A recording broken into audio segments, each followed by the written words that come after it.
Every time we make a decision, there is a chance that we may get things wrong. There is a chance that we make mistakes. There is a chance that there are errors involved. Particularly if we have to make a decision on whether to reject a null hypothesis or not, we may find type 1 and type 2 errors. And that's what all this lesson is about. Okay, in order for us to make such a decision, we first need to have some hard data against which we are going to make a decision. And this is a hypothesis test. We have to choose a significance level. We have to collect the data.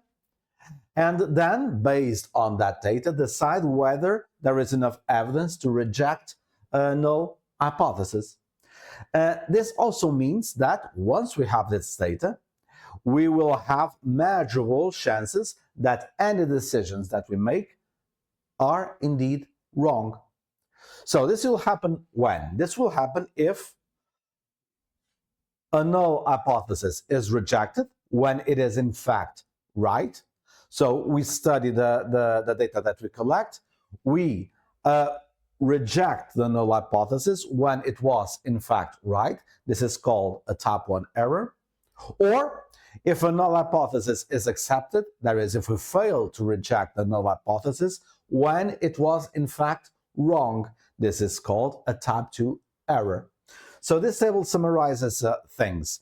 In the column section, we have the decision. On the line section, we have the reality. Okay, so we run the test. The test is not explicit here in the table, but we run the test, and then we make the decision. We may fail to reject the, let's start over there.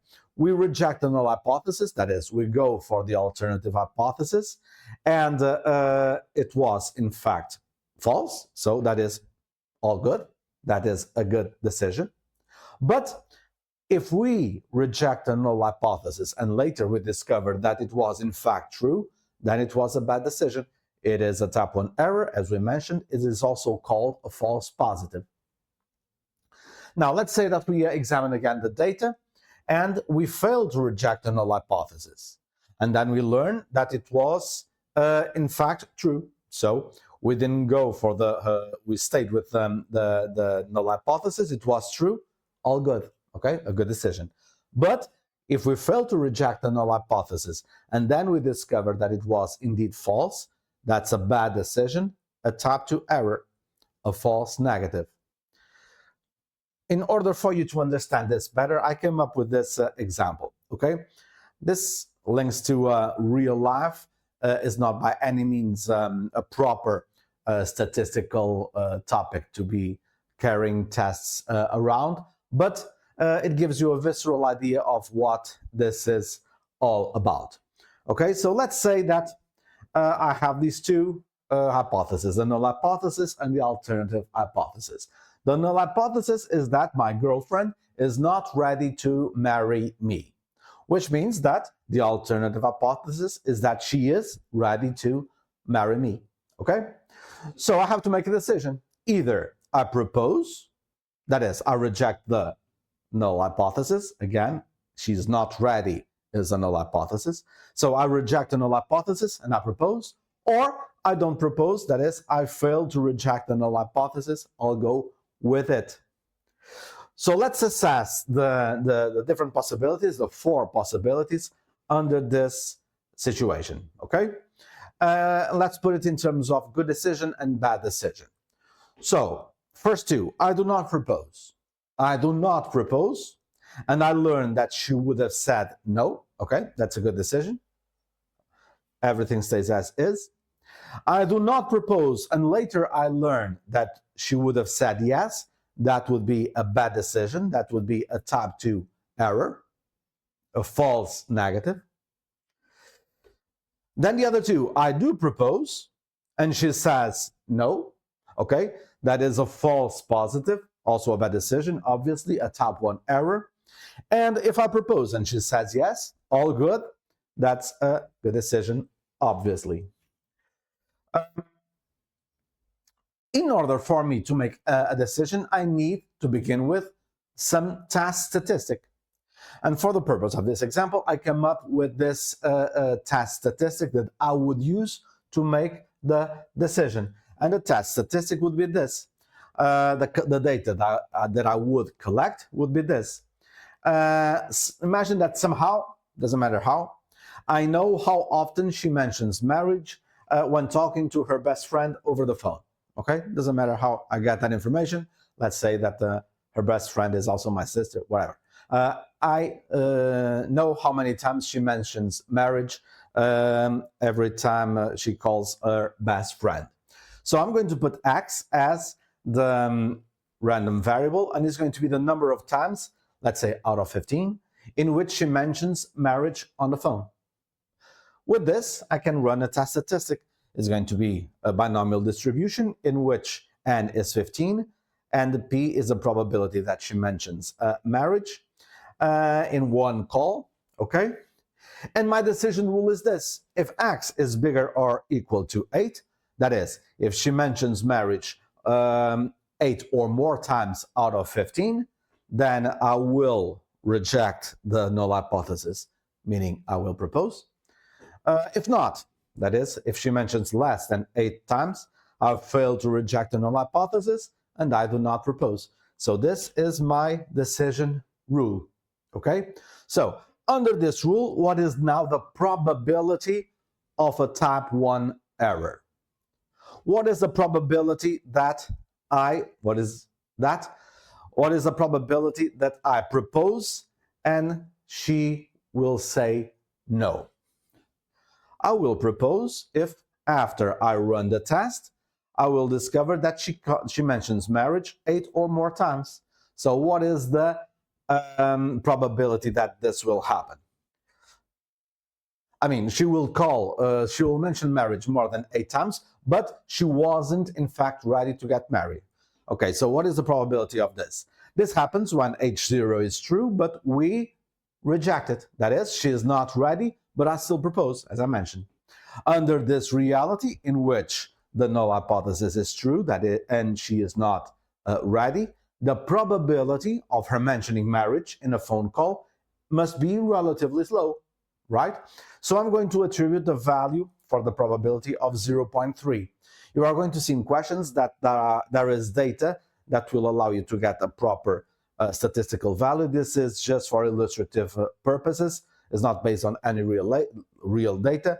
It's kind of out of thin air, but anyway, it's just to illustrate this generic situation. So the probability is relatively low. I'll put it as 0.3, okay? The probability that she mentions marriage in a phone call.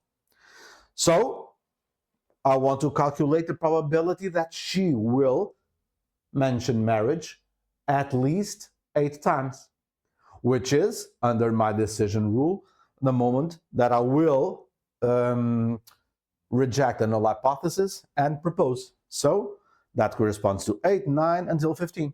I did here the calculation, and I have 0.050, that is a 5.0% chance that she, under these circumstances, will mention marriage more than 8 times, and is also the probability that I would reject the null hypothesis and propose, okay?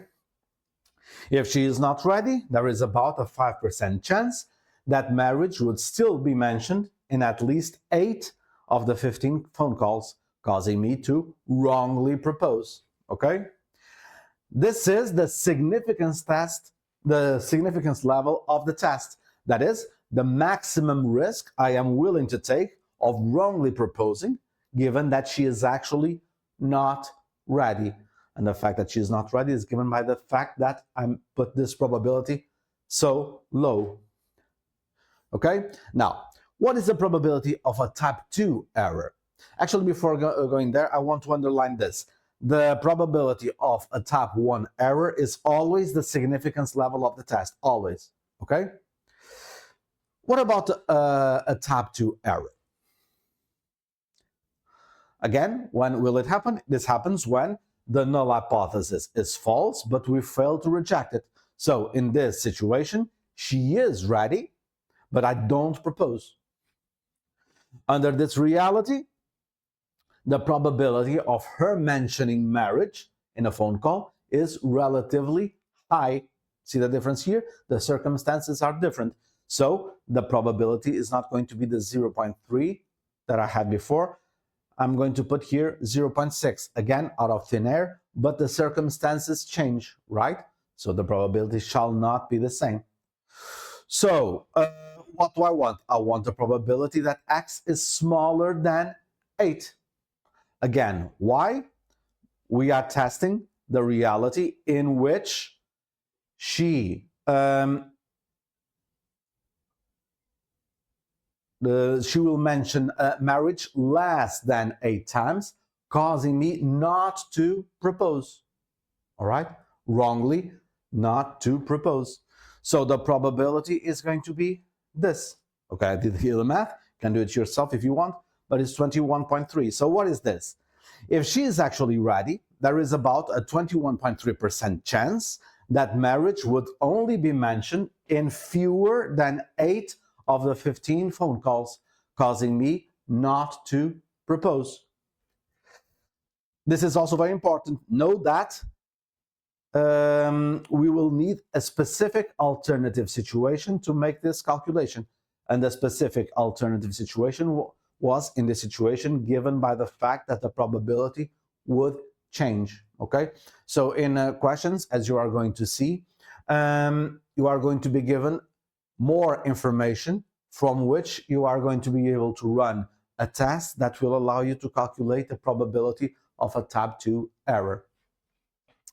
I want you to look at the distribution, assuming first that H0 is true, that is, she is not ready.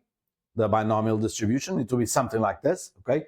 The size of the bars is not actually with that level of precision, but I want you to look more at the shape of the distribution. And here, assuming that H0 is false, okay? So you can see that they are skewed in different directions.